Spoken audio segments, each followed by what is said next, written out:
Friends, function, ಜಾತ್ರೆ, ಸುತ್ತಾಟ ಹೀಗೆಲ್ಲ ನಾವು ತಿರುಗಾಡ್ತಾ ಇರ್ತೇವೆ. ಆದರೆ ಕೆಲವೊಮ್ಮೆ ನಮ್ಮ ಬಂಧುಗಳ ಜೊತೆ ಸೇರಿ ನಮ್ಮ ಕುಲದೇವಸ್ಥಾನಕ್ಕೆ ಹೋಗುವಂತಹ ಒಂದು ರೂಢಿ ರಿವಾಜನ್ನು ವರ್ಷಕ್ಕೊಮ್ಮೆ ಅಥವಾ 2 ಸಾರಿಯ ನಮ್ಮ ಕುಟುಂಬದವರೆಲ್ಲ ಸೇರಿ ಮಾಡುವುದಿದೆ.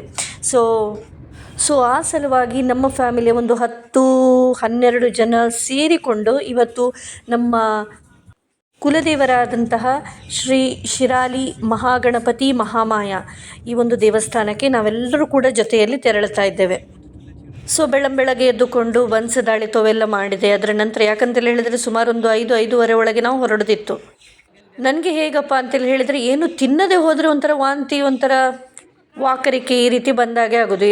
ಗಟ್ಟಿ ತಿಂದು ಹೋದರೆ ಏನು ಪರವಾಗಿಲ್ಲ, ಜರ್ನಿಯಲ್ಲಿ ಏನೂ ಆಗೋದಿಲ್ಲ. ಸೊ 3 ಗಂಟೆಗಳ ಜರ್ನಿಯ ಬಳಿಕ ನಾವು ನಮ್ಮ ಕುಲದೇವಸ್ಥಾನಕ್ಕೆ ಬಂದ್ವಿ. ಇಲ್ಲಿ ಗಡ್ದಾಗಿ ಒಂದು ಉಪಹಾರ ಕೂಡ ಆಯಿತು. ಸೊ ತದನಂತರ ನಾವು ಒಂದಷ್ಟು ಉಲ್ಲಾಸದಿಂದ, ಸಂಭ್ರಮದಿಂದ ಈ ದಿನವನ್ನು ಆರಂಭಿಸಿದ್ವಿ. ಎಲ್ಲರಿಗೂ ನಮಸ್ಕಾರ, ಸಕಡಾಂಕೆ ನಮಸ್ಕಾರ. ಇವತ್ತು ಭಾನುವಾರದಂದು ನಮ್ಮ ಕಾಮತ್ ಕುಟುಂಬ ಸಹಿತವಾಗಿ ನಾವು ನಮ್ಮ ಕುಲದೇವರಾಗಿರುವಂತಹ ಶಿರಾಲಿ ಮಹಾಗಣಪತಿ ಮಹಾಮಾಯ ದೇವಸ್ಥಾನಕ್ಕೆ ಬಂದಿದ್ದೇವೆ. ಈಗಾಗಲೇ ನಮ್ಮ ತಿಂಡಿ ಎಲ್ಲ ತಿಂದಾಯಿತು. ಈಗ ನಾವು ದೇವಿಗೆ ಮತ್ತು ಅದೇ ರೀತಿ ಗಣಪತಿಗೆ ಕೊಡಲಿಕ್ಕಾಗಿ ಪಂಚೆ ಅದೇ ರೀತಿ ಸೀರೆಯನ್ನು ತಗೊಳ್ಳಿಕ್ಕೆ ಹೋಗ್ತಾ ಇದ್ದೇವೆ. ಸೊ ಇಡೀ ಕುಟುಂಬದವರು ಬಂದಿದ್ದಾರೆ, ಗಂಡಸರೆಲ್ಲ ಆಚೆ ಇದ್ದಾರೆ. ಸೊ ಇವರು ನನ್ನ ಭಾವನ ಹೆಂಡತಿ ಸಂಜನಕ್ಕ, ಅದೇ ರೀತಿ ಮೈದು ನನ್ನ ಹೆಂಡತಿ ಶ್ವೇತಾ. ಸೊ ಈಗ ನಾವು ಸೇರಿಕೊಂಡು ಒಂದು ಸೀರೆಯನ್ನು ತರಲಿಕ್ಕಾಗಿ ದೇವರಿಗೆ ಹೋಗ್ತಾ ಇದ್ದೇವೆ. ಬನ್ನಿ. ತುಂಬ ದೂರ ಏನು ನಡಿಬೇಕಾದಂಥ ಪ್ರಮೇಯ ಇರಲಿಲ್ಲ ನಮಗೆ. ಯಾಕಂತೇಳಿ ಹೇಳಿದ್ರೆ ಶಿರಾಲಿಂದ ಸುಮಾರು ಒಂದು 10 ನಿಮಿಷಗಳ ಒಂದು ದೂರದಲ್ಲಿ ಒಂದು ಮಹಾಮಾಯ ಸಿಲ್ಕ್ ಅಂತೇಳಿ ಹೇಳಿ ಇತ್ತು. ಸೊ ಅಲ್ಲಿ ಹೋದ್ವಿ ನಾವು ಸೀರೆಯನ್ನು ತಗೊಳ್ಳಿ. ಗ್ರೀನ್ ಜೋ ಯಾ ಜೋಕಕ್ಕೆ ಹೊಸನ ರೆಡ್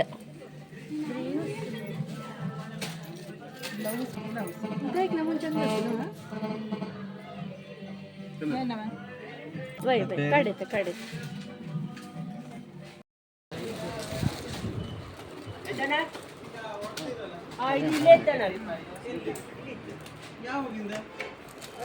ದೇವರಿಗೆ ಶಾದು ಸೀರೆನೆಲ್ಲ ತಗೊಂಡಾಯಿತು. ಇದೀಗ ನಾವು ಚಿತ್ರಾಪುರ ಮಠಕ್ಕೆ ಬಂದಿದ್ದೇವೆ. ಇದು ಶಿರಾಲಿಯ ಹತ್ತಿರ ಇರುವಂಥದ್ದೇ ಒಂದು ಮಠ. ಬನ್ನಿ, ಇಲ್ಲಿ ಹೋಗು. ಪೂಜೆ 11:30-12 ನಂತರ ಆಗುವಂತಹ ಕಾರಣ ಒಂದಷ್ಟು ನಮಗೆ ಸಮಯ ಇತ್ತು. ಸೊ ಪಕ್ಕದಲ್ಲಿ ಇರುವಂಥ ಚಿತ್ರಾಪುರ ಮಠಕ್ಕೆ ನಾವೆಲ್ಲರೂ ಕೂಡ ಹೋದ್ವಿ. ತುಂಬ ಒಂದು ಚಂದದ ಒಂದು ಮಠ ಅಂತೇಳಿ ಹೇಳಿ ನಾವು ಕೇಳಿದ್ದೇವೆ. ಬಟ್ ಅಲ್ಲಿ ಹೋಗಲಿಕ್ಕೆ ಸಮಯ ಇನ್ನೂ ಕೂಡಿ ಬಂದಿರಲಿಲ್ಲ. ಸೊ ಇವತ್ತು ಆ ಒಂದು ಅವಕಾಶ ನಮಗೆ ಒದಗಿ ಬಂತು.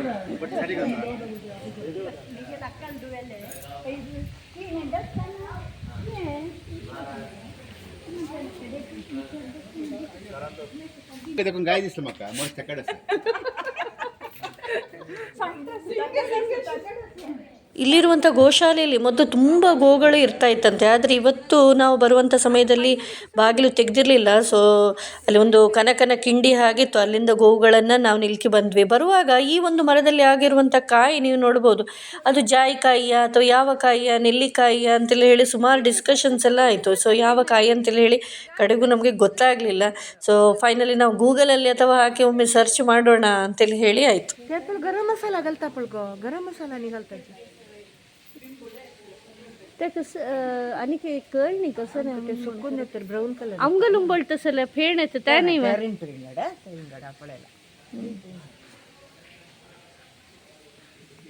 ಚಿತ್ರಾಪುರ ಮಠಕ್ಕೆ ಬಂದು ಹೊರಡ್ತಾ ಇದ್ದೇವೆ. ಇಲ್ಲಿ ಒಳಗೆ ಯಾವುದೇ ವಿಡಿಯೋಗ್ರಫಿ ಆಗಲಿ ಫೋಟೋಗ್ರಫಿ ಆಗಲಿ ಅಲೌಡ್ ಇರಲಿಲ್ಲ. ಅದರ ನಂತರ ಇಲ್ಲೊಂದು ಗೋಶಾಲೆ ಇತ್ತು, ಅಲ್ಲಿ ಕೂಡ ನಾವು ಹೋಗಿ ಇದೀಗ ಶಿರಾಲಿ ದೇವಸ್ಥಾನಕ್ಕೆ ವಾಪಸ್ ಆಗ್ತಾ ಇದ್ದೇವೆ.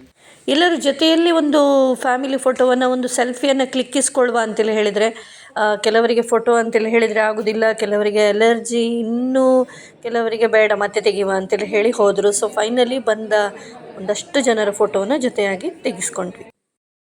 ಈಗಷ್ಟೇ ದೇವಿಗೆ ತಂದಂತಹ ಸೀರೆ, ಮತ್ತಿದು ಭಟ್ಕಳದ ಒಂದು ಮಲ್ಲಿಗೆ, ತುಂಬ ಫೇಮಸ್ ಆಗಿರುವಂಥದ್ದು ಭಟ್ಕಳ ಮಲ್ಲಿಗೆ ಅಂತೇಳಿ. ಸೊ ಇದನ್ನು ನೋಡ್ಬೋದು ನೀವು ಯಾವ ರೀತಿ ಈ ಹುಲ್ಲನಲ್ಲಿ ಕಟ್ಟಿದ್ದಾರೆ ಅಂತೇಳಿ ಹೇಳಿ, ನೂಲಲ್ಲಿ. ಸೊ ಇದು ದೇವಿಗೆ, ಅದೇ ರೀತಿ ಇದು ಗಣಪತಿ ದೇವರಿಗೆ. ಅಕ್ಕ ಎಕ್ ಸ್ಮೈಲ್. ದೇವಳಗಳಲ್ಲಿ ವಿವಿಧ ಸೇವೆಗಳಿರ್ತದೆ. ಅದರಲ್ಲಿ ತುಲಾಭಾರ ಸೇವೆ ನೋಡೋದಂತೇಳಿ ಹೇಳಿದರೆ ನನಗೆ ಎಲ್ಲಿಲ್ಲದ ಒಂದು ಖುಷಿ ಮತ್ತು ಆನಂದ. ಸೊ ಇಲ್ಲಿ ಆ ಒಂದು ವ್ಯವಸ್ಥೆ ಕೂಡ ಇದೆ. ಈ ಒಂದು ಸಂದರ್ಭದಲ್ಲಿ ಸಂಧ್ಯಕ್ಕನ ಅಳಿಯ ಮಗಳು ಕೂಡ ಅವರ ಭೇಟಿಗಾಗಿ ಇಲ್ಲಿ ಬಂದಿದ್ದರು. ಸೊ ಅವರನ್ನು ಒಂದಷ್ಟು ಮಾತಾಡಿಸ್ತಾ ಅದರ ನಂತರ ಹೋಮ ಹವನಾದಿಗಳು ಗಣಹೋಮ ಇದೆಲ್ಲ ನಡೀತಾ ಇತ್ತು. ಸೊ ಅಲ್ಲಿಯೂ ಕೂಡ ನಮ್ಮೆಲ್ಲರ ಇಚ್ಛೆಯಂತೆ 5, 7, 11 ಈ ರೀತಿಯ ಬೆಸ ಸಂಖ್ಯೆಯ ಸುತ್ತುಗಳನ್ನು ಹಾಕಿ ಪೂಜೆಯನ್ನು ನೋಡಲಿಕ್ಕೆ ನಾವೆಲ್ಲರೂ ಕೂಡ ಅನುವಾದೆವು. ಈ ಒಂದು ಸಂದರ್ಭದಲ್ಲಿ ನಂದಾದೀಪ ಸೇವೆ ಅಂತೇಳಿ ಹೇಳಿ ಉಂಟು. ಅದು ಕೂಡ ತುಂಬ ಒಂದು ಮನಸ್ಸಿನಿಂದ ಖುಷಿಯನ್ನು ಕೊಡುವಂಥ ಒಂದು ಸೇವೆ.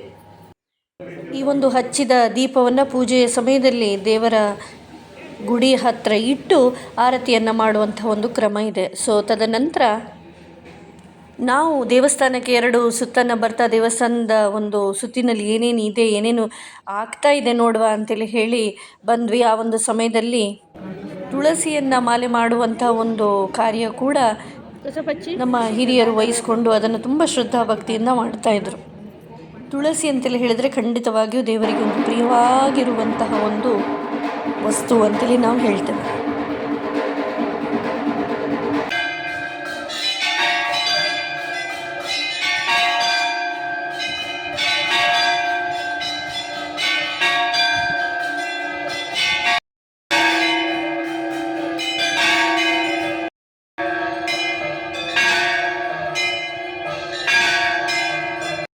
ಪೂಜೆಯನ್ನು ಕಣ್ತುಂಬಿಕೊಂಡ ಬಳಿಕ ಅನ್ನಪ್ರಸಾದದ ವ್ಯವಸ್ಥೆ ನಾವು ಬೆಳಗ್ಗೆ ಬಂದಿದ್ವಲ್ಲ ಅದೇ ಒಂದು ಹಾಲಿನಲ್ಲಿ ಮಾಡಲಾಗಿತ್ತು. ಸೊ ನನಗೆ ಇಲ್ಲಿ ಶಿರಾಲಿಗೆ ಬಂದಾಗ ತುಂಬ ಒಂದು ಇಷ್ಟವಾಗುವಂಥ ವಿಷಯ ಅಂತೇಳಿ ಹೇಳಿದರೆ ಇಲ್ಲಿನ ಒಂದು ಪದಾರ್ಥ. ಅದು ನಮ್ಮಲ್ಲಿ ಇರೋದಿಲ್ಲ, ತೆಪ್ಪಳ ಅಂತೇಳಿ ಹೇಳ್ತೇವೆ. ನಂಗೆ ಕನ್ನಡದಲ್ಲಿ ಏನು ಅಂತೇಳಿ ಹೇಳಿ ಗೊತ್ತಾಗೋದಿಲ್ಲ. ಒಂಥರ ಕರಿಮೆಣಸಿನ ಹಾಗೆ ಇರುವಂಥದ್ದು, ಅದಕ್ಕೆ ಸಿಪ್ಪೆಯ ಹಾಗೆ ಇರ್ತದೆ. ಸೊ ಆ ಒಂದು ತೆಪ್ಪಳನ್ನು ಪದಾರ್ಥಕ್ಕೆ ಯೂಸ್ ಮಾಡ್ತಾರೆ, ತುಂಬಾ ಒಳ್ಳೆಯದಿರ್ತದೆ. ಸೊ ಅಲ್ಲಿ ಪೂಜೆ ಅದೇ ರೀತಿ ಭೋಜನಗಳನ್ನೆಲ್ಲ ಮುಗಿಸಿ ಆದಮೇಲೆ ನಾವು ಕೊಲ್ಲೂರು ಮೂಕಾಂಬಿಕಾ ದೇವಸ್ಥಾನಕ್ಕೆ ಬಂದ್ವಿ. ಇಲ್ಲಿ ಕರ್ನಾಟಕಕ್ಕಿಂತ ಈ ಮಲಯಾಳಂ ಭಾಷೆಯನ್ನು ಮಾತನಾಡುವವರೇ ಅಂತೇಳಿ ಹೇಳಿದರೆ ಕೇರಳ ಮೂಲದ ಜನರು ಹೆಚ್ಚಾಗಿ ಬರ್ತಾಯಿದ್ರು. ಮತ್ತು ಈ ಒಂದು ಗುಡಿಯನ್ನು ನೀವು ನೋಡ್ತಾ ಇದ್ದೀರಲ್ಲ, ಈಗ ನೋಡಿದ್ದು, ಅಲ್ಲಿ ಬೇರೆ ಬೇರೆ ರೀತಿಯ ಭರತನಾಟ್ಯ ಸೇವೆ, ಸಂಗೀತ ಸೇವೆ ಇತ್ಯಾದಿಗಳೆಲ್ಲ ನಡೀತಾ ಇರ್ತದೆ. ಸೊ ಬಹಳಷ್ಟು ಗುಡಿ ಇದೆ. ಲಕ್ಷ್ಮೀ, ಗಣಪ, ಹನುಮ, ಶಾರದೆ, ಗರುಡ ಅಂತೇಳಿ ಹೇಳಿ ಬೇರೆ ಬೇರೆ ರೀತಿಯ ಗುಡಿಗಳು. ಎಲ್ಲ ಗುಡಿಗಳಿಗೆ ಪ್ರಣಾಮಗಳನ್ನು ಸಲ್ಲಿಸ್ಕೊಳ್ತಾ ಇಲ್ಲಿಯೂ ಒಂದು ದೀಪಾರಾಧನೆ ಸೇವೆಯನ್ನು ನಾವು ಮಾಡಿದ್ವಿ. ಇದು ಹೇಗಂತೇಳಿ ಹೇಳಿದ್ರೆ ತುಪ್ಪದ ದೀಪವನ್ನು ಹಚ್ಚಿಕೊಂಡು ದೇವರಿರುವಂತಹ ಕಡೆ ತಿರುಗಿ ಅಲ್ಲಿ ದೇವರಿಗೆ ಆರತಿಯನ್ನು ಮಾಡುವಂಥದ್ದು. ಇದು ಕೂಡ ತುಂಬ ಒಂದು ಮನಸ್ಸಿನಿಂದ ನಮಗೆ ಖುಷಿಯನ್ನು ಕೊಟ್ಟಿದ್ದು. ಕಡೆಗೂ ಇಲ್ಲೊಂದು ಸೆಲ್ಫಿಯನ್ನು ತೆಗಿಲಿಕ್ಕೆ ಎಲ್ಲರೂ ಒಪ್ಪಿಕೊಂಡ್ರು. ಸೊ ಅಲ್ಲಿ ಒಂದು ಸೆಲ್ಫಿಯನ್ನು ತೆಗಿತಾ ನಾವು ದೇವಳದಿಂದ ಹೊರಗೆ ಬಂದ್ವಿ. ಇಲ್ಲಿಯೂ ಕೂಡ ಒಂದು ಗೋಶಾಲೆಯ ಹಾಗಿತ್ತು. ಸೊ ಕೊಡಲಿಕ್ಕೇನೂ ಇರಲಿಲ್ಲ, ಕೈಯಲ್ಲಿ ಹಣ್ಣು ಪ್ರಸಾದದ ಹಣ್ಣನ್ನು ಕೊಡ್ತಾ ಅದರ ನಂತರ ನಾವು ಬಂದದ್ದು ಹಿರಿಯಡ್ಕಕ್ಕೆ. ಸೊ ನಾವು ಶಿರಾಲಿ ಮತ್ತು ಹಿರಿಯಡ್ಕ ದೇವಸ್ಥಾನ ಅಂತೇಳಿ ಹೇಳಿ ಬಂದಾಗ ಎರಡೂ ಕಡೆ ಹೋಗ್ತೇವೆ. ಸೊ ಇಲ್ಲಿ ನೀವು ನೋಡ್ತಾ ಇದ್ದೀರಲ್ಲ ಮಾನಸ್ತಂಭ, ಇದು ಕರ್ನಾಟಕದಲ್ಲಿ ಅತೀ ಎತ್ತರವಾಗಿರುವಂಥ ಒಂದು ಮಾನಸ್ತಂಭ. ದೇವಳದ ಒಳಗೆ ಪೂಜೆಯನ್ನು ರೆಕಾರ್ಡ್ ಮಾಡುವಂಥ ಯಾವುದೇ ಒಂದು ಅವಕಾಶ ಇರಲಿಲ್ಲ.